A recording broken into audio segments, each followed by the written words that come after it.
Assalamualaikum warahmatullahi wabarakatuh. Kembali lagi di channel saya, Welinda Ahmad. Apa kabar Anda semuanya? Semoga Anda selalu dalam keadaan sehat walafiat dan dilancarkan segala urusannya serta dimudahkan rizkinya. Nah, di video kali ini saya akan membahas informasi mengenai tentang ada 9 cara Kementerian Sosial berupaya agar bisa mencairkan bantuan PKH Anda sesuai dengan kriteria yang Anda punya. Nah, kira-kira 9 tersebut cara yang dilakukan Kementerian Sosial apa sajakah menjelang pencairan bantuan PKH dan bantuan BPNT alokasi bulan September-Oktober agar semuanya mengetahui bahwasanya kira-kira apa penyebab nanti jika bantuan Anda tidak cair salah satunya. Nah, seperti apa informasi selengkapnya? Mari simak video ini sampai habis, jangan di skip agar tidak menimbulkan gagal paham. Dan bagi Anda yang baru bergabung di channel ini, saya ucapkan selamat datang dan terima kasih. Saya mohon dukungannya kepada Anda semua untuk terus dukung channel ini dengan cara klik tombol subscribe, aktifkan notifikasi loncengnya agar Anda mengetahui setiap saya mengupdate info-info terbaru. Kemudian jika Anda suka, silakan di like dan di share ke berbagai media sosial Anda. Nah, baik sahabat YouTube, patut Anda ketahui bahwasanya terbaru Kementerian Sosial saat ini melakukan kerjasama dengan berbagai cara yang di situ bertujuan untuk bantuan PKH dan BPNT benar-benar tercairkan kepada KPM yang berhak menerimanya atau sesuai dengan kriteria KPM tersebut. Nah, di sini tentunya banyak KPM yang nantinya di pencairan bantuan PKH di tahap yang keempat dan BPNT di tahap yang kelima kira-kira akan cair lagi ataukah tidak. Dan jika ada nantinya yang tidak cair pada pencairan PKH dan BPNT alokasi September-Oktober, maka KPM bisa mengetahui kenapa bantuannya tidak tercairkan. Nah, di sini ada 9 cara Kementerian Sosial agar supaya bantuan PKH dan BPNT Anda bisa tercairkan sesuai dengan kriteria Anda, sahabat YouTube. Nah, kira-kira 9 cara yang dilakukan oleh kementerian tersebut apa sajakah? Nah, langsung saja sahabat YouTube, di sini ada 9 cara Kementerian Sosial melakukan agar bantuannya Anda semuanya itu cair sesuai dengan kriteria yang Anda punya. Jadi KPM harus mengetahui karena ini sudah menjelang pencairan bantuan PKH dan BPNT alokasi September dan juga Oktober. Jadi di sini harus difahami semuanya, kira-kira nantinya jika tidak cair, oh ini ternyata penyebabnya. Nah, ini 9 cara terbaru ini. Yang pertama adalah saat ini Kemensos bekerja sama dengan BKN, Badan Kepegawaian Negara, sahabat itu. Jadi, jika saat ini ditemukan ada KPM yang sudah diangkat menjadi PNS, TNI Polri, kemudian di situ misalkan ada yang bekerja sebagai pendamping sosial, bekerja menjadi DPR, RI, DPD, dan kemudian di situ bekerja yang pokoknya semuanya bersumber gajinya dari BUMN. Nah, semua ini tidak boleh. Apabila diketahui maka nantinya bantuannya akan tercoret secara otomatis, sahabat YouTube.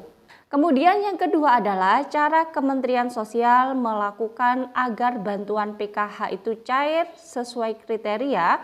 Saat ini Kementerian Sosial bekerja sama dengan BPJS Ketenagakerjaan.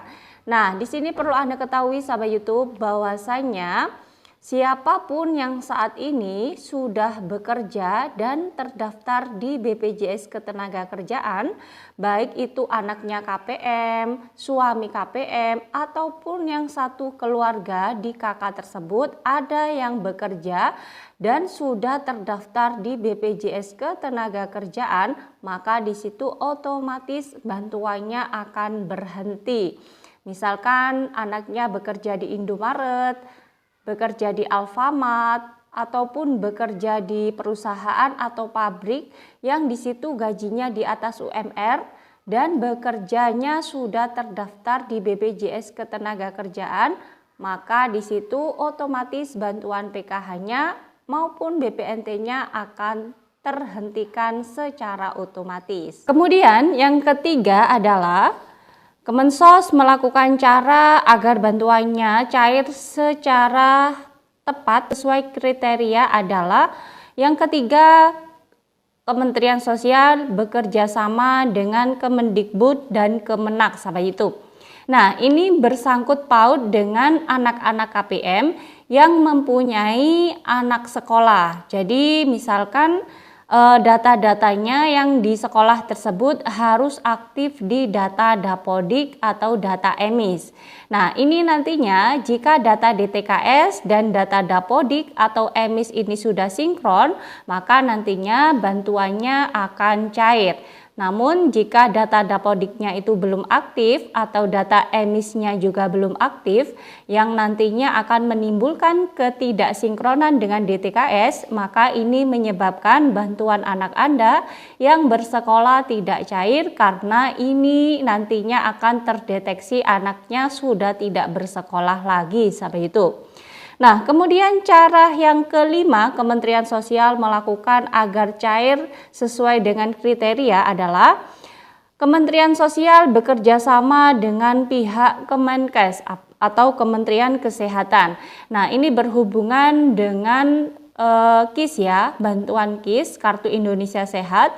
Apabila KPM tersebut mempunyai KIS namun tidak pernah dipakai, maka nantinya akan otomatis tidak aktif dan ini menandakan bahwa KPM tersebut nantinya tidak merupakan KPM yang sudah tidak butuh lagi bantuannya dan nantinya bisa berpengaruh kepada bantuan PKH dan BPNT-nya secara otomatis bisa diberhentikan sahabat itu. Nah, kartu KIS ini merupakan fasilitas kesehatan gratis yang disediakan oleh pemerintah untuk berobat di fasilitas umum yang bekerja sama dengan pemerintah. Jadi misalkan untuk memeriksakan kesehatan Anda setiap bulannya minimal 1 kali agar untuk memperpanjang masa aktif Kartu Indonesia Sehat Anda. Jangan sampai ini tidak pernah dipakai sama sekali.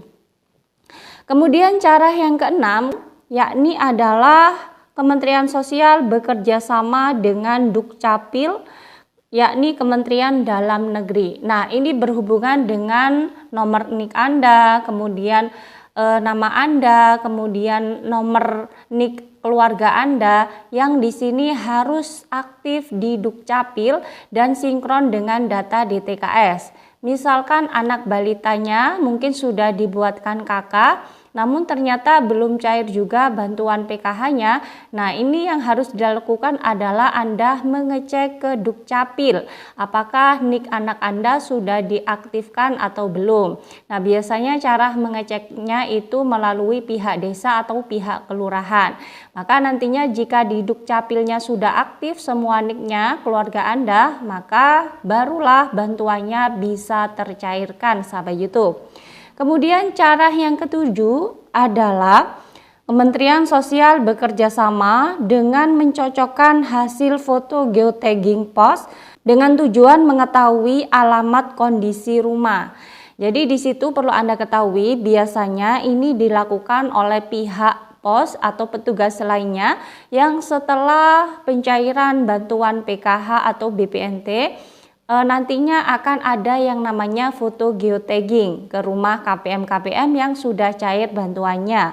Nah, ini bertujuan untuk mengetahui alamat, kemudian kondisi rumahnya bagaimana, apakah antara tahap 1, tahap 2, tahap 3 itu semuanya sama foto rumahnya ataukah tidak, atau alamatnya sama ataukah tidak. Nah, ini nantinya juga harus dicocokkan sehingga jika ada temuan, misal di situ rumahnya kok ada foto mobilnya, kemudian rumahnya terlihat megah. Nah, ini patut dipertimbangkan. Bisa jadi nantinya di pencairan selanjutnya sudah tidak cair lagi karena dianggap sudah mampu. Kemudian yang ke-8 adalah Kementerian Sosial bekerja sama dengan lembaga KPK jika ada penyelewengan bantuan sosial, misalkan fotonya berbeda dan tidak ada titik koordinasi atau yang dinamakan geotagging. Jadi misalkan antara tahap 1, tahap 2, tahap 3 ini titik koordinatnya itu tidak sama. Kemudian di situ fotonya juga tidak sama. Nah, ini merupakan penyelewengan terhadap bantuan sosial. Jangan-jangan ini yang difoto bukanlah KPM penerima bantuan yang sebenarnya. Kemudian yang terakhir, yang ke-9 adalah Kementerian Sosial melakukan dengan memadupadankan data dengan perbankan. Jadi misalkan dana KUR, KPM di situ meminjam dana di atas 50 juta atau 100 juta atau 200 juta. Nah, ini menjadi temuan juga. Berarti KPM ini merupakan KPM yang mampu. Jadi di sini jika ditemukan KPM yang meminjam di atas 50 juta di KUR atau di bank manapun, maka nantinya ini berpotensi bantuannya nantinya akan diberhentikan dari Kementerian Sosial. Jadi itu ya sahabat YouTube, sekarang 9 cara Kementerian Sosial berupaya untuk mencairkan bantuan BPNT maupun PKH Anda sesuai dengan kriteria Anda.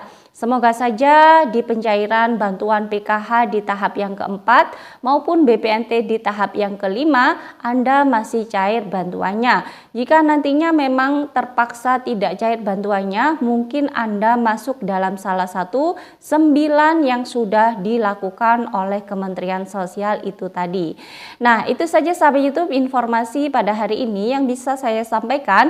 Semoga bermanfaat bagi Anda semua. Dan bagi Anda yang baru bergabung di channel ini, jangan lupa tinggalkan jejak dengan cara klik tombol subscribe, aktifkan notifikasi loncengnya agar Anda mengetahui setiap saya mengupdate info-info terbaru. Kemudian jika Anda suka, silakan di like dan di share ke berbagai media sosial Anda. Dari saya, wallahul muwaffiq ila aqwamit thoriq. Wassalamualaikum warahmatullahi wabarakatuh.